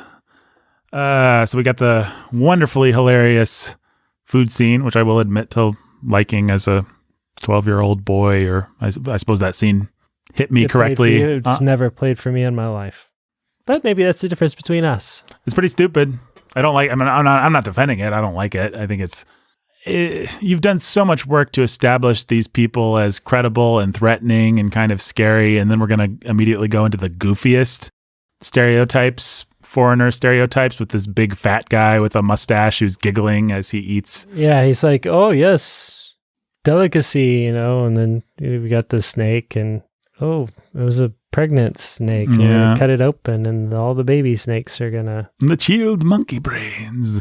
Yeah, well, the guy that plays whoever he is, the smoothie, the Indian guy, what he has said, because people have asked him, why did you participate in this horribly racist scene about how your culture sucks and eats gross things? And he says, as it was originally, I don't know whether he's just making this up to defend himself, but he said, as originally conceived, the idea was that the Indians were having a joke on the white people. Like, we don't actually eat that stuff, but we'll roll it out just to make fun of you. Which seems too clever by half, and I have a little hard time believing that that's actually what they did, but who knows? Glad Spielberg and Lucas had fun coming up with it. Oh boy, then we're going to get to the really exciting dueling bedroom thing, aka the time to go to the bathroom or make popcorn or get some chips or something or play on your phone. Let's pretend that suddenly, although we've hated each other up till now, there's sexual tension between us. And Spielberg is good at a lot of things. I think when people used to criticize, before he did Schindler's List and everything, the constant complaint about him was that he was just an adolescent boy. He didn't really understand how to do adult drama and stuff like that. I usually don't really sympathize with those kinds of criticisms. When you see him try to do a smooth Bogart and Bacall or James Bond and one of his ladies kind of love scene, it's like, this guy is just not comfortable with sex. He's not comfortable with any of this stuff. He does not want to spend time in the bedroom. He never watched the Boys Adventures movies for that kind of stuff. He was bored by it. And George Lucas, because he has this idea that his hero has to be James Bond, and because he hates women at this point in his life, if I may be so bold, wants to do this. And I just don't think Spielberg has any kind of affinity for anything that's happening. That kind of material. I mean, there's a couple of ways that you could make it play. Either you can be as sophisticated as Bogart and Bacall and actually have some good dialogue and some character stuff to play. Or the way that James Bond would make it work, which I think Spielberg is way too much of a gentleman to do, and I guess we can be thankful, is James Bond would just enter into the seduction with us, and the camera would ogle her body. She'd be bending over or something when he walked in the room. And so we as male audience members would get to live out the fantasy with Indiana Jones. But Spielberg... And then he would walk up and he would just assert himself and she would crumble. Right. But Spielberg is too nice to do something like that. Or maybe wants to make fun of that somehow, but in a way that's kind of awkward. And yeah, I mean, all the dialogue about like, I study nocturnal mating rituals and stuff is so lame. And it's like Roger Moore would be embarrassed by some of this stuff. Like, this is undignified for Indiana Jones. And they're going to sort of arbitrarily be about ready to fall into the sack, and then Indiana Jones is gonna, for some idiotic reason, say something stupid, and for some idiotic reason she's gonna take offense instead of roll with it at this point, even though she's already made up her mind. Yeah, it's just, I don't know why we're criticizing it. I'm sure nobody that likes this movie loves this scene. Even people that like those kinds of scenes wouldn't like this scene, I wouldn't think, because it's not a good scene. Yeah. So then Indy goes back and he gets choked out. Oh, wait a second. I just want to compare this scene to the pretty great, for adults at least, moment where Marion changes into the dress and tries to get it on with Indy. Smacks his face with the That's the way to subvert that kind of thing. Like, then he falls asleep. That's Spielberg saying, I'm not comfortable with sex, and actually neither is Indiana Jones, and we're just gonna find a way to subvert the whole thing. Like, yeah, of course we know this is what the place in the movie where this happens, but we're going to do something else. Mm-hmm. And that's what they should have done here, one way or another. So Harrison Ford fights the guy. If I'm not mistaken, that's not the same guy.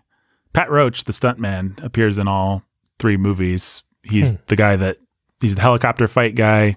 He's the guy on the conveyor belt. And then he had a part in Last Crusade. He fought Indy on the blimp, but they cut it out actually. But Spielberg always liked to use the same guy to play the big burly henchman character. So you got that. You got the fight. You mean airplane? You said helicopter. Yeah, sorry. The guy on the tarmac or whatever. The guy that gets killed by the propeller. Yep. And then you got the spike room. sequence, which is pretty good. Yeah, except for the gross bugs. You just take out the gross bugs altogether? Or dial them down. Well, I guess they just wanted to top the rat, or not the rats. They wanted to top the snakes. The snakes. I mean, that's obviously what they're doing is, okay, fail. People expect creepy crawlies. What can we do this time? Fail. I think if you're going to do it, you actually need a specific kind of bug, probably. I'm trying to think how to make it work. Like if my job is to top the creepy crawlies in Raiders of the Lost Ark, which by the way is already done, spiders, snakes, well, spiders and snakes, I guess. Scorpions. And scorpion. So just a room full of scorpions. But they're so dangerous that they become more of a problem than just walking through because they'll sting you and you'll die. So are centipedes. Yeah, centipedes. If it was actually just all one kind of bug, that'd be the thing. I don't know. I just don't. Maybe it's just me. I'm the only person in this whole world and who's listening to this who's just like, it's a little too gross and a little too much for me. But I feel like if it, the thing with the snakes is they were able to clear them out with fire and create a little space for themselves. Mm-hmm. So you could have a little bit of scene of them slithering over each other, but then... And the snakes were a threat. They felt like a plot point, not just like a... Yeah, well, yeah, exactly. And again, that's what we were talking about earlier, which is, do they feel like they're here for any other purpose besides to make me grossed out? Nope. Well, the plot point of her not wanting to save our heroes from the spike trap, I guess, but... Yeah, for what purpose? So we could be more annoyed with her? That's pretty annoying. And that's like the dumbest bimbo in a James Bond movie would not be so dumb as to set off the trap again. Yep. And then we have this really great thing that makes a whole lot of sense where we had an assassin in Indy's room, but we put her in a room that has a trap door through a bug-ridden dungeon that leads to our satanic ritual. Mm-hmm. Because that makes a lot of sense. Yeah, that's how I would do it. I would definitely put my random white woman that had stopped by my palace in the room where she could accidentally discover something like that. Yeah. Maybe they only had 2 suites that were available. Maybe they were renovating the rest of their palace. I don't know. Yeah, that's probably it. Oh, we should say, when you see the wide shots of the palace, that's just a painting. That's a matte painting, which is kind of cool. It's a really good matte painting. I really like the special effects in this movie. I like that we're just at the point where CGI is going to take over in about 10 years. This movie's 84, Jurassic Park's 92, I think. So we're peak practical effects. We're like at the end of practical effects. And this movie's fun because you can sort of always see the seams just a little bit. But to me, it's just enough to make you love what they're doing. Like the mine car, every once in a while you get a shot or something where you can see that it's a model. But those kinds of things are just enough to remind you that, wow, they're really making me believe all this stuff. And we're not resorting to a bunch of lousy CGI that will actually take me out of it more. So we've gotten to the wonderful, infamous, iconic, satanic ceremony, heart removal scene that was directly responsible for Steven Spielberg recommending that the ratings board make a new rating category PG-13. Yeah. Although I think that this gets an R today. I think... Yeah, no question. There's no way that this movie would actually fall under PG-13. What do you think about that heart removal scene, Jake? Well, it's pretty iconic. I think basically everything from now to the end needs to be streamlined, though. And we live a long time with this scene. This middle act sucks, I think. Yeah, it just drags on. Well, here's where I want to compare to John Carpenter a little bit. John Carpenter obviously invented the way that we do slasher movies with Halloween. And what he knew is to maintain tension. And one of the ways that you maintain tension is by actually not showing a lot of violence. And as iconic as it is and as well done as it is on a special effects technical level, and as much as it's been kind of a fun reference point in my life, I think that the in fact, when I was in 6th grade, I did, we had to act out, I don't even remember how it was, like Aztec or Mayan, whatever. And I just ripped off that scene. Just ripped a heart out of a victim that you were sacrificing. I had a little red sponge ball that I filled with Was this like in a school play or something? No, or? it was like for like a history class thing. Nice. Well, there you go. That I filled with like red food coloring or fake blood or whatever, and I ripped it out and squeezed it and dripped it all over the classroom floor. It's awesome. Nice. Ernest Griffin was the victim. Your victim? Yeah. You can probably on the internet somewhere, if the person hasn't been smart enough to take it down, find a picture of me playing the High Priest of Cali in a play about Amy Carmichael that our Christian school put on. Wow. I am, in fact, in brownface, which I didn't know any better, so maybe I'll be canceled if somebody digs up this random photograph. But yeah, I played the High Priest of Cali. We were trafficking in children, and Amy Carmichael, the missionary, freed my children. And then I came and said, I want to traffic in children, Amy Carmichael. And she said she wouldn't give up the children. And I said, the curse of Cali be upon you all, and swished my cape and then left the stage with a dramatic light effect or something like that. Wow. It was pretty cool. One of my great early villain performances. Anyway, what I was going to say about this scene is I've noticed this about myself, actually. If I go and I watch a horror movie or a slasher movie or something like that, when they get to the moment where they show me great violence, where somebody just stabs somebody or head gets cut off, the movie is actually oftentimes no longer suspenseful after that point, because it's like, okay, we've seen what they have up their sleeve. We know exactly how violent this filmmaker is willing to go. And so I can kind of calibrate my expectations and harden my heart a little bit, and we're off to the races. And I think that that's a big problem with this particular movie. Like, to go so violent and so over the top at that point, actually, you could argue like, well, now that we know what the villains are capable of, we're scared that's what's going to happen to Indiana Jones. But no, we're not. We're never scared in an Indiana Jones movie about what's going to happen to Indiana Jones. We're not scared of what's going to happen to Short Round or Willie. What we are scared of... We don't care if it happens to Willie. Yeah, it would be... because they've told us not to care. It would be Short Round would be the only... Right, and they never put him in any serious danger because I guess Spielberg just didn't have the heart. Maybe they cut back on it, actually, when they realized how dark this movie had gone. But it's like, what we are scared of in a movie like this is, for ourselves, what might we be forced to endure. And once we've endured the limit, once we've gone that far, none of the rest of the violence The stakes are all gone. The stakes are actually all gone. That's what someone like John Carpenter in Halloween, which is a gore-free movie until the very end, knows. And that's what Raiders of the Lost Ark actually, that's what I was saying earlier about, it's very well structured the way the violence hits, because the big, grisly violence is actually saved for the very, very end. And the other moments of violence are interspersed in a way that makes sense and that builds on each other. But this just like, once you know that that's what this villain's capable, that he's laughing as he holds a human heart as the guy gets lowered into lava screaming, this hapless victim. It's like, there's nowhere for this villain to go. There's nowhere for this cult to go.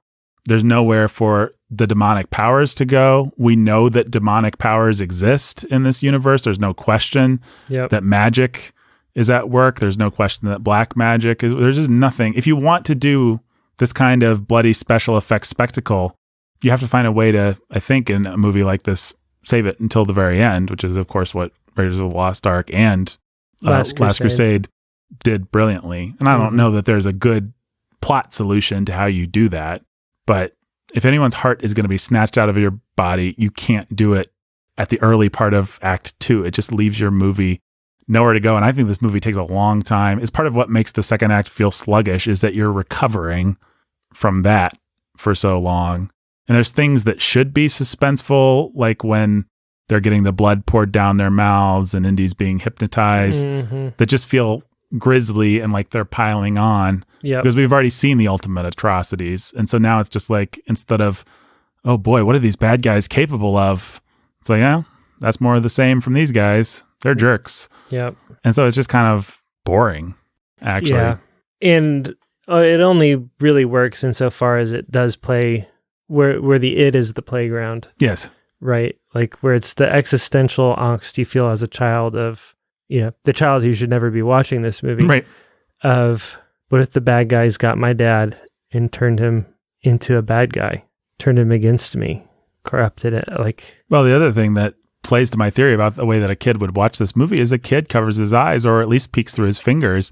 So a kid actually has the experience of knowing that the bad guys are capable of great evil, but not actually knowing how far the bad guys will go. Yeah. Which plays to the id much better than just seeing this cackling maniac.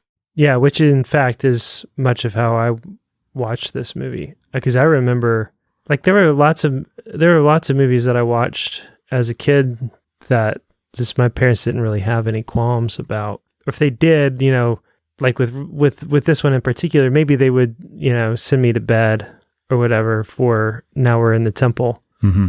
But, you know, I'd come out, I'd lay on the couch, I'd whatever, and it was just like it was like the peek through the fingers way of watching this movie. Yeah. You know, all that to say, it only really does track when it is just simply through that nightmare horror eyes of a little child. Mm-hmm. You know, outside of that, no, it just doesn't work. What they should have done is, I mean, the obvious thing to do, and there's a good version of this, and the good version of this has been done many times, is actually this is our Oxford educated man's, what we all think, what Indy thinks, what we all know to be true is that the Oxford educated guy who got out of this culture came back and figured out how to exploit this to, you know, to create, you know, these diamond mines or whatever mines, you know, precious gems mines, and you have slave labor and use this cult or whatever. And then boom, surprise at the end. Actually, it was demonic the whole time, or actually, I mean, the easiest, cheapest Kali actually comes out and devours. Yeah, you shouldn't have messed with, you shouldn't have pretended. Yeah. You know, like what, you know, the last battle, like Tash comes out.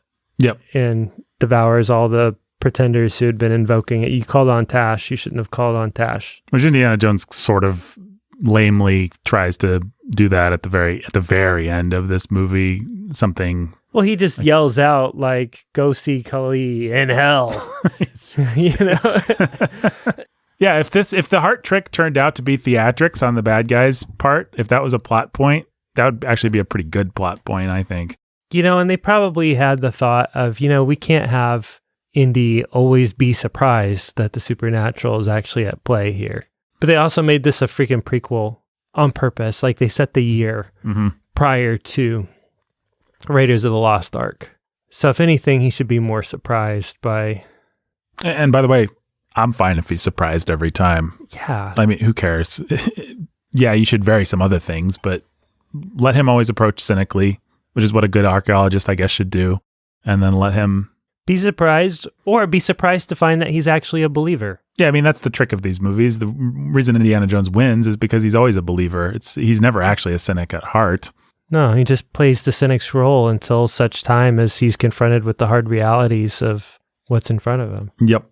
Well, in any case, we have a long slog of a middle act of this movie where they're getting enslaved, and there's not even a lot of action. I mean, it really is just, you got to watch the bad guy rant, and you got to go watch Indiana Jones get whipped, and Short Round be sad, and Willie be screechy. It's really unpleasant. Yep. It really brings this movie down. It's really not until we're on the conveyor belt and Short Round is fighting with the prince, the Maharaja, and Indy's fighting with the dude, you know, while being pricked with the voodoo doll. Mm-hmm. That's not, until then, we don't pick back up again. No. But that scene's a lot of fun, and then leads into the minecart chase. Which is great. Which is awesome. But even when Indiana Jones has been redeemed and his, you know, the torch over his heart and everything, like what I think you're saying, we don't actually pick up then. You know, in a conventional movie, it'd be like, Indiana Jones is back. But this movie has burned enough of our goodwill, has abused our trust with this grotesquely violent scene, and then a series of just grisly, mean series, where even when the movie makes the turn, it takes us a little while to emotionally I think follow that's it. Exactly right. And Williams, for better or worse, either knows that or is in on that decision, because he's not going to give us that like rousing Indy's back, dum-ba-dum-bum, bum-ba-dum, you know, kind of, we're not going there. No, we're in the Temple of Doom. Yeah. you don't get that music unless you're in broad daylight and wearing the hat and got a smirk on your face. Like, I will say, while we're talking about it, Williams' male choral demon music is pretty great. Yeah, very pre-Duel of the Fates. But he knows how to do that kind of stuff really well. It adds a lot to, if there's anything that's fun about the heart scene and all that stuff that kind of surrounds it, it's John Williams. It's just having a blast, obviously doing it. But then we get to, I guess we're up to the conveyor belt fight. Yeah, and all that I love stuff. the conveyor belt fight. That's pretty fun. The story on that one is that Harrison Ford, when he flipped the guy, Harrison Ford herniated his back on just by riding the elephant, which apparently riding elephants is no fun, and the elephant's shoulder muscle just jostles you, and it looks like... I've ridden elephants before. Was it fun? Well, I was a kid, and it was just around a little... It's at the circus. Yeah, okay. Well, to hear Harrison Ford tell it, if you have to do it for a day or something, it's not... Pretty taxing. It's pretty taxing, and it was bad enough on his back that he managed to, when he flips the guy in the fight in the room, the guy that gets hung, he threw out his back so badly that he was out of commission for several weeks, went back to LA, got some kind of papaya enzyme treatment, this real controversial treatment, which ended up fixing it actually. And Harrison Ford's back has been better ever since that, but he like herniated a disc, or I don't know exactly what he did. But Harrison Ford was out of commission for 3 or 4 weeks. And so Spielberg just had fun getting Harrison Ford's stunt double and just making up and extending different that fight. Scenes. And so that whole fight, anytime, sorry if this ruins it's a stunt double ruins fight. The magic for anybody, but guess what? It's always a stunt double all the time in these movies. It's all just a fight that they made up to play for time while Harrison Ford was recovering. Might as well have some fun.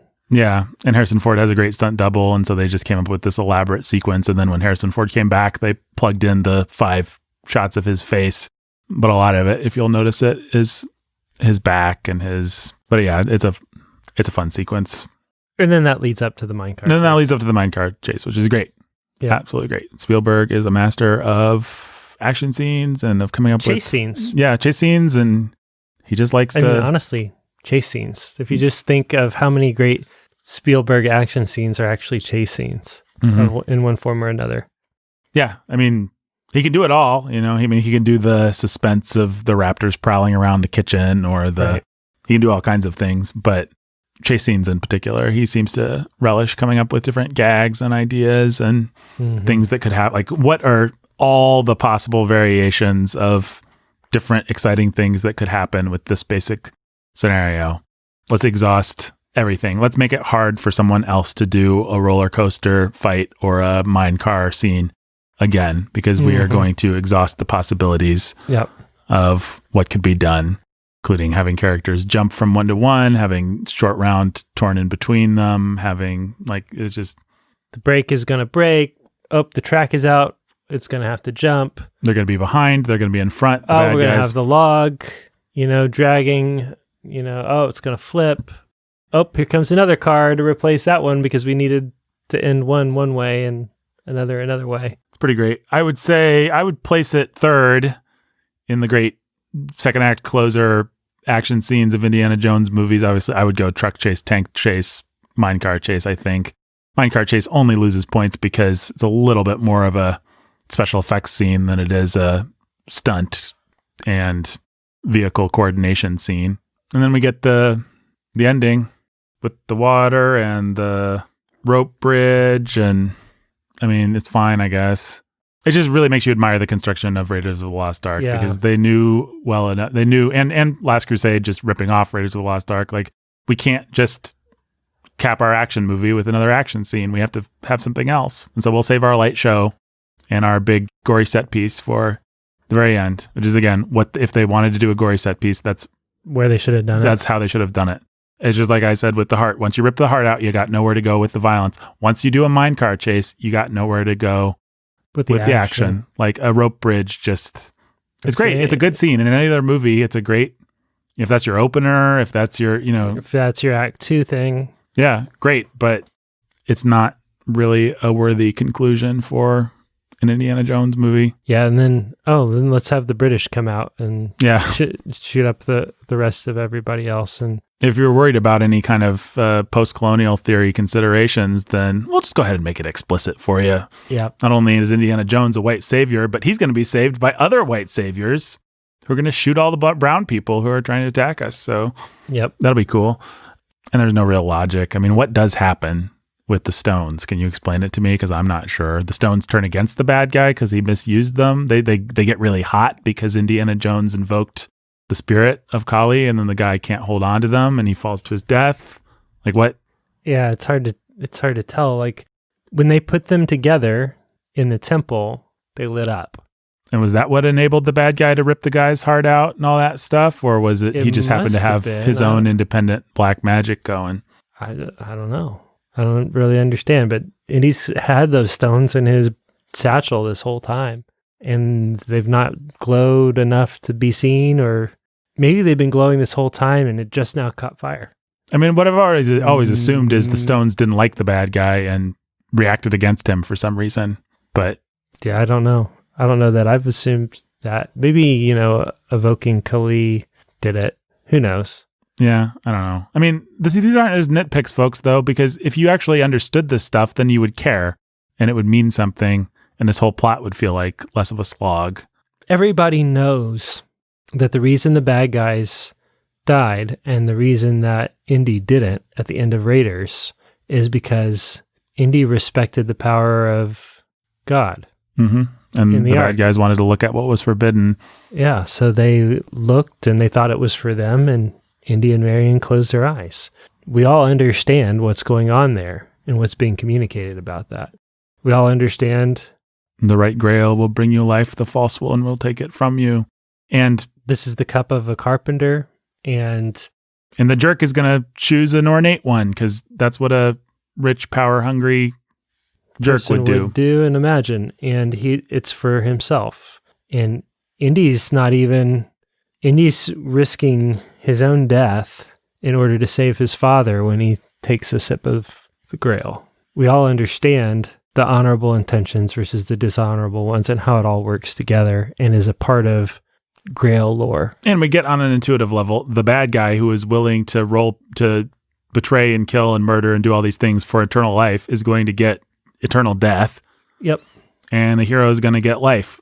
And so we don't need someone to explain to us that the false grail will kill you. We see what happens to him. And I mean, it is explained to us, but the explanation is in some sense superfluous because we understand what happens to bad guys and what happens to good guys and why. But with these stones and with this bad guy, we don't really know, what's going on here? What's the deal and why? And what does it say?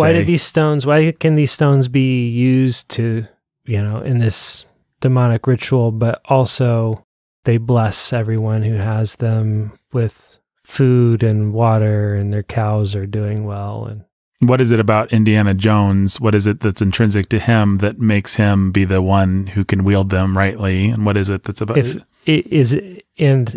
are we sure that that's even what's happening, that he's actually wielding them? Are we sure that anyone is actually wielding them? Like, what is actually happening? Did Indiana Jones do something? Did a good power intervene? Did no power intervene and the stones just did what the stones do? Did the stones do nothing, in fact? Is there some scientific explanation for why these stones glow when they're together? I mean, it really could just be the bad guy has black magic and Indiana Jones made him hold on to a hot rock and it made him fall. Yep. We don't know. And that's bad writing and that's bad storytelling, and that causes you to not emotionally invest like you do in a really good movie. Same problem with Indiana Jones 4, by the way. I was going to say the same thing. The even-numbered Indiana Jones movies tend to have really convoluted... Hey, which means that we're in for a treat. Yeah, I sure hope so. I would kind of love it. I like the theory that it's only the even ones that are bad. Only the even ones that are bad. That is... And all of the odd-numbered ones are fantastic. That is, of course, the opposite for Star Trek movies. Wrath of Khan is good. Undiscovered Country is good. Voyage Home is good. Motion Picture Search for Spock and Star Trek V, the one where they blow up God, is really stupid. Do you know what doesn't follow any logic whatsoever? What's that? Star Wars. Nope. There's no logic to be had. Maybe the first one of a trilogy is always okay, The second one of a trilogy is always interesting. Is it though? And the third one can suck. Or be great, depending. That's my stab at it. Because in the prequels, Revenge of the Sith is the clear winner. Revenge of the clear winner. Phantom Menace has its defenders. And Attack of the Clones ain't got no defenders. Defending Attack of the Clones. Mm-hmm. Even as being interesting. Nope. As you put it. It's interestingly bad, I guess, would be the argument. Is it interestingly bad? Maybe Indiana Jones movies and prequel movies have bad second acts. But we've argued that Temple... Well, I don't know. I guess we've talked through it. We should sum up our thoughts on Temple of Doom, and then we can decide where to put it. There's nothing else to talk about. Indiana Jones gets the girl. Yep. Nobody cares. Short round laughs. The children are saved. That's a nice touch. I wish that we had known that Indiana Jones was definitely going to save the children. Like, that's one of the things. When Indiana Jones punches out the slaver, that's a cool moment. But you're actually, the way the movie's been so muddled in its setup and so kind of dark and dank and dismal that you're not even sure whether Indiana Jones is going to save these kids. Oh, I don't know that that's true. I feel like the movie does a fair job communicating that whatever Indy's motivations were before, here's the case. Indy's there, he's going to steal the stones or whatever. Then he hears the screams. Mm-hmm. And he goes and he sees the kids and he's so overcome that he does the dumbest thing possible, which is, he sees all these kids being whipped, and he just takes a rock and he throws it at one of the slavers. And then he smirks like he's done a great thing. And then he realizes, oh crap, now everybody knows I'm here and they're all coming for me. Mm-hmm. But it has that moment. I've been overwhelmed with compassion for these children, and therefore I have thoughtlessly put myself in danger on their behalf. That to me is almost, I think that's something that's a very George Lucas sort of thing. Like, and you'll see this in Clone Wars, where when it comes to slaves and slave children and slaves in mines, Lucas loves to play with that and loves to have heroes be in scenarios where they can't help themselves and they're going to screw themselves and everybody else over because they can't abide the thought of people being in that kind of situation. I don't know. I'm trying to not spoil some things, but... Well, I agree. And encourage our listeners to go to patreon.com/sanity at the movies. And hear us talk every week about Clone Wars. We're going through it episode by episode, having a lot of fun.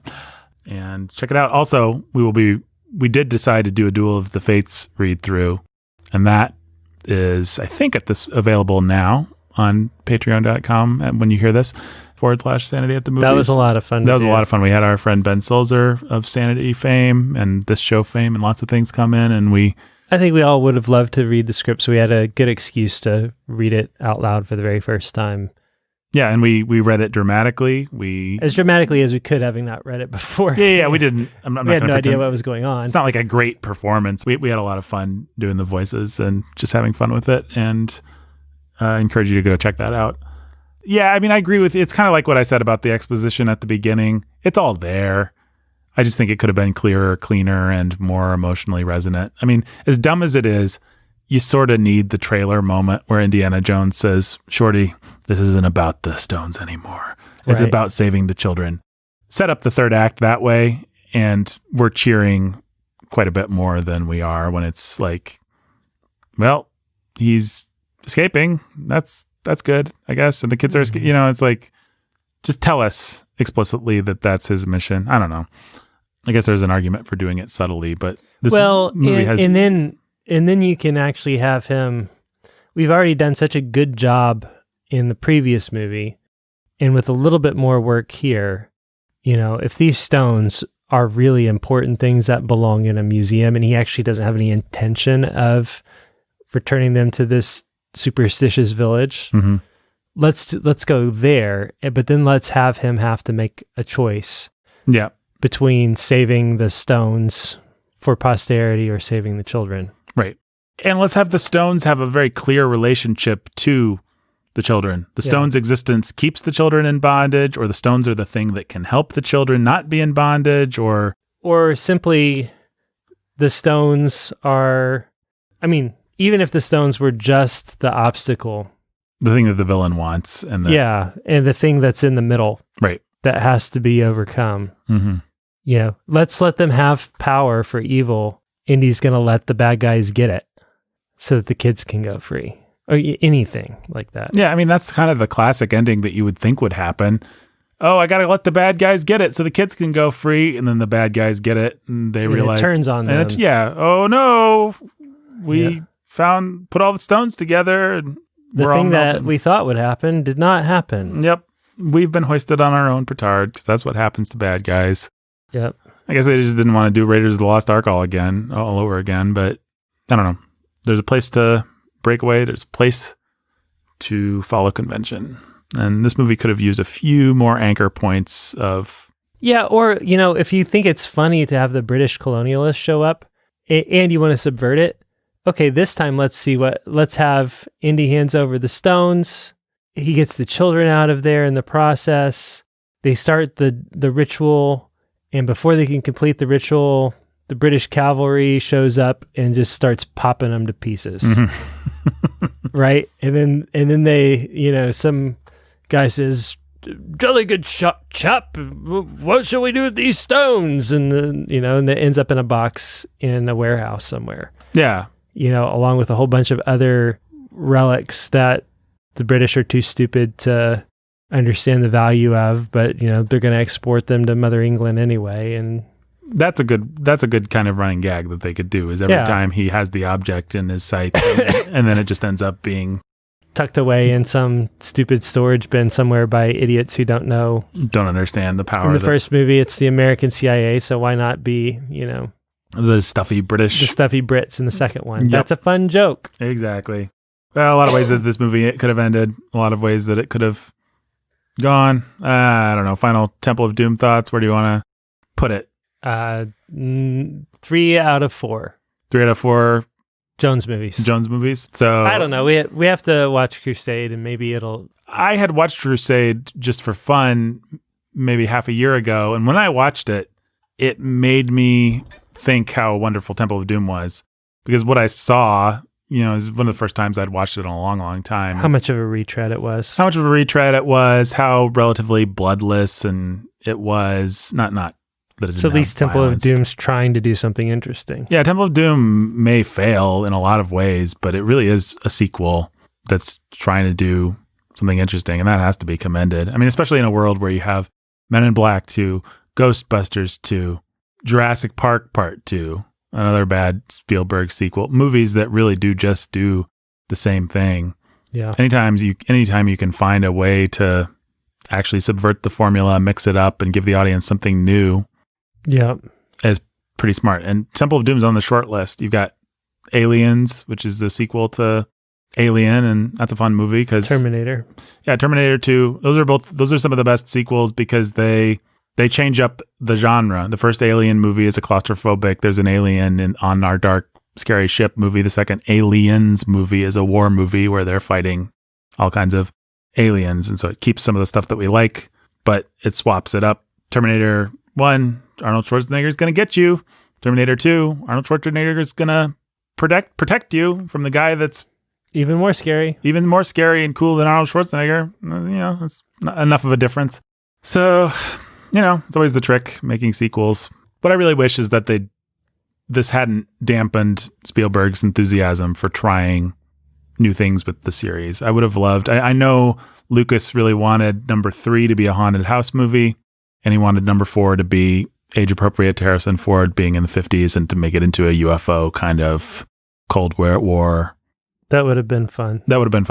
And in both cases, Spielberg tried to split the difference with him. They did their kind of haunted house pastiche in the Scottish castle where Connery's being kept by the Nazis. I guess that was their compromise on that. And then obviously they did do some kind of Cold War paranoia, alien invasion kind of stuff in Crystal Skull, but both of those movies will have to also basically exist as Raiders of the Lost Ark retreads, and that's too bad. It would be more fun to see Indiana Jones in. I really like the idea, which no one's ever done properly since the series didn't pan out the way Lucas, I think, envisioned it, of a pulp hero that skips from genre to genre and does all the pulp tropes, and he's always the same guy, and he's always after the same things, and we're always going to have chase sequences and the supernatural, but we're going to jump genres. I just think that that's really fun. If George Lucas had hired writers for the prequels, we live in such a different world. Talking about this just makes me sad. And it makes me think Lucas had so many great ideas for so many things that got frustrated at every possible turn. And it's because at some point the world decided that George Lucas was stupid and a joke. And what moment was that? If you're going to put your finger on it, I mean, I guess you could put your finger on Howard the Duck, but but really it was the prequels. Like, people were ready to forgive him Howard the Duck, but the prequels were what made the world turn on George Lucas. Yeah, I think they forgave him Temple of Doom because Spielberg came back with the ultra family friendly Last Crusade. And I think people actually were ready to forgive Phantom Menace. But Attack of the Clones, if you want to hear the moment when everyone's trust in George Lucas died. Sand. Yeah, exactly. I hate sand, which is all this movie is, sand. Yep. And interestingly enough, I was just reading, Lucas tried to get Spielberg to direct those prequels, which, I mean, he was shooting a little high there. You didn't need to get your friend Steve to do the prequels, but... No, but you did need to get Kasdan or somebody. Yeah, he just needed a... You needed a screenwriter. And it's the same thing with, I mean, I wish Kasdan would have signed on for Temple of Doom, because it's not that you can't wrangle this material into something that's good, and it's not that you can't do everything that George wants, and it's not that they're bad ideas. Going darker is a good idea. Doing a impregnable fortress movie instead of a globetrotting adventure movie is a good idea. Doing the satanic cult, if you do it right, can be really fun. Like, all these ideas are good ideas. You just need somebody with taste to execute them. And George Lucas doesn't have taste. He's a creative visionary. I mean, I really think you can use those hackneyed words for him. He just doesn't know when to stop. And he doesn't have a good sense of dialogue, character, or narrative structure. And he doesn't have to. He just needs to be the idea guy. That makes me sad. If George Lucas had written those prequels or if he'd gotten somebody else to write them and just been the idea guy, like what they did with Clone Wars, which is pretty great at its best. Honestly, what I wish would have happened is that he just lived in the world of cartoons and cultivated his team, and then came back to the world of live action movies with the team that he had cultivated with cartoons. That Clone Wars team could have knocked the prequels out of the park.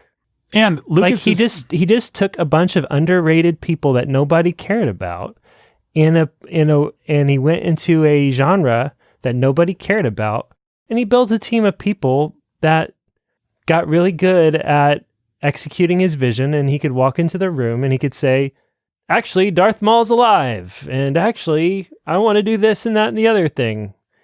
And then he could walk out, and then they could do it, and then he could be happy.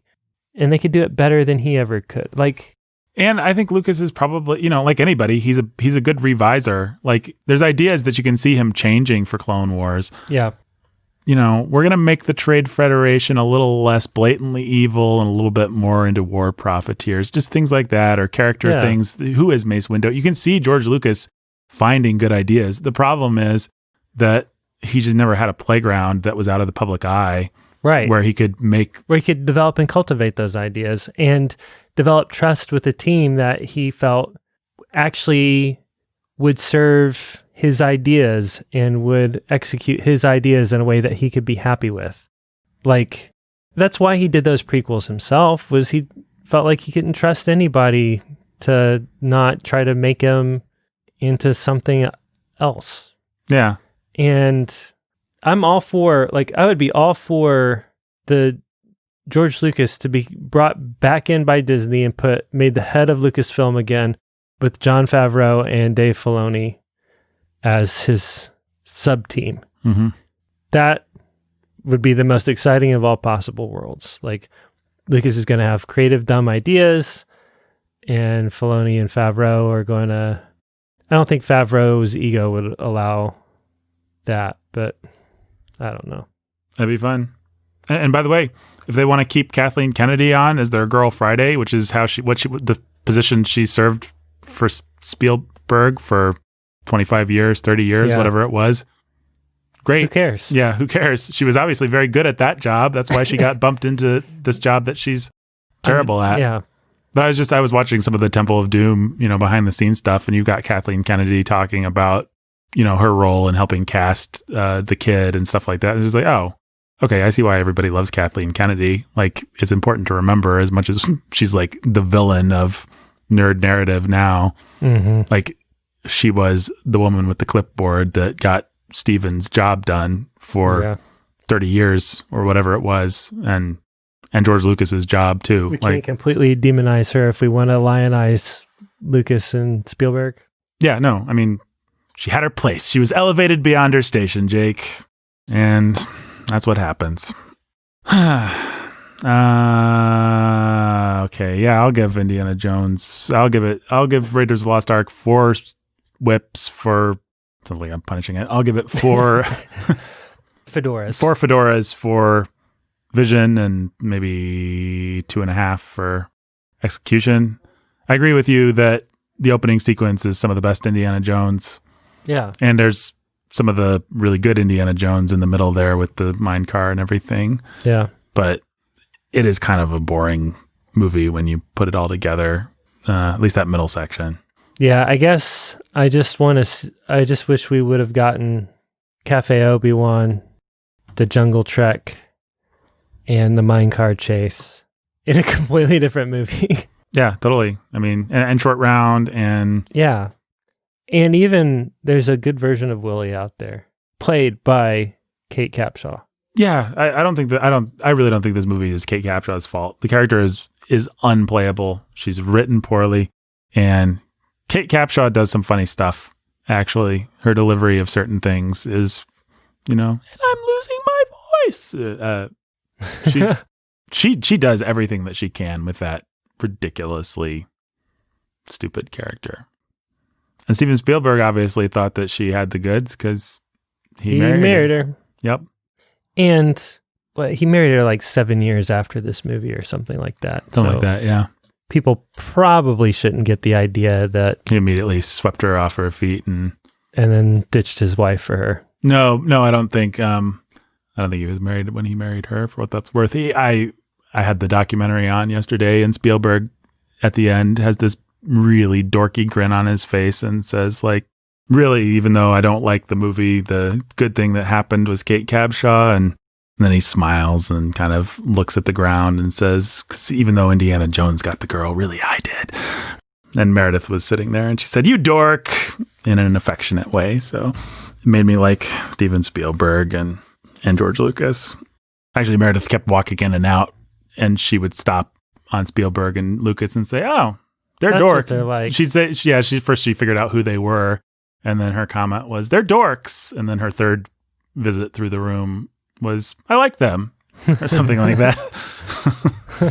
So, because she likes dorks. She likes dorks. Yeah. Antisocial dorks. Who knew? Yeah. Well, go to patreon.com/sanity at the movies. Listen to our Duel of the Fates read through, all 2 parts of it with Benjamin Solzer, and get us up to 250 so we can do this kind of an expose and go into this kind of detail about what, Jake? Richard Donner's Superman and Tim Burton's Batman. Yep, and we'll throw in Richard Donner's Superman Part 2, or no, Richard Lester's Superman Part, well, we'll do all the Superman and Batman movies. Yes, all the original. Yeah, all the Burton into, I think we'll do Burton into what's-his-face. We're actually going to do Kilmer and Clooney. I think we should, probably. Yeah, if you want us to do it, folks, we'll do it.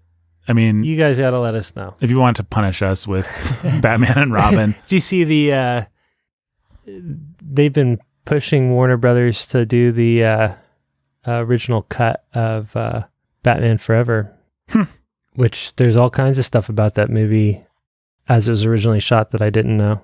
Val Kilmer is Batman versus the Man-Bat. I guess I did see a little something like that about that. Huh, interesting. He just died. Not Val Kilmer, but Joel Schumacher, yeah. Joel Schumacher, yes. They went to the Schumacher cut. Huh.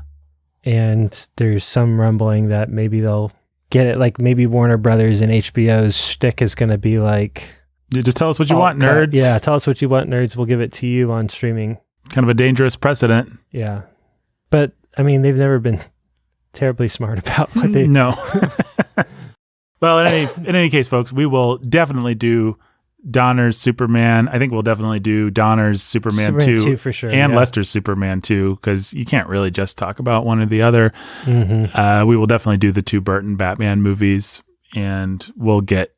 If you really want us to talk about Superman 3 with Richard Pryor, if you really want us to talk about Superman 4, The Quest for Peace with the Sun guy, then I suppose we only live to serve. We only live to serve. We need to talk about Superman fighting evil Superman and getting drunk in the bar, and we need to talk about the Sun dude. And apparently, fun fact about me, I've seen Superman 4, The Quest for Peace, which is a horrible Superman movie. I, too, have seen Superman 4, Quest for Peace. Well, there's more to that sentence, actually. I've seen it way more than I've seen any of the other Superman movies. Oh. For some reason, like, I don't know if we had the VHS growing up or something, but I've seen Superman 4, The Quest for Peace a lot. Wow. And it was unfortunate because it's... Actually, I think I was so young that I actually thought it was pretty cool. The sun guy. Yeah. And Superman defeats him by waiting for an eclipse or something like that. Is that what it is? Yeah. He takes him to outer space into the dark side of the moon, maybe? Yeah, that's what it is. And then throws him into the sun. Yeah. For all the hullabaloo that we made about Zack Snyder's Superman killing Zod, the original Superman killed Zod and killed that guy. And in both cases, he completely depowered them, had them on the ropes, had them at completely 100% at his mercy, and then chose to use lethal force against them. That happened. Lois Lane killed, what's her face? Mrs. Zod. Yeah. Be that as it may, folks, thanks for listening. At least the other dude killed himself by... Did he just jump in there? He just jumped into the chasm as he went to take off for flight. Well, actually, I think in the Donner cut, maybe they don't die. They just end up in the prism realm. Oh, they get sent back to the Phantom realm. Yeah, something. I think maybe actually Phantom Zone. It wasn't exactly intended to be explicit that they died. It just after Lester came in and did his cut, it felt like they died because they got punched into a giant abyss, which most people don't survive after having their powers taken away, which doesn't help with survival rate when being punched into a giant abyss. Mm-hmm. Well, folks, thank you for punching yourself into the giant abyss of this long review for Temple of Doom. Hope you enjoyed it. Hope you understand Indiana Jones and Steven Spielberg and your id and Kali cults and everything better than you did before.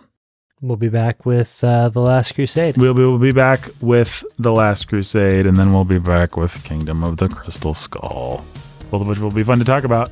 So until next time. That wasn't so bad, was it?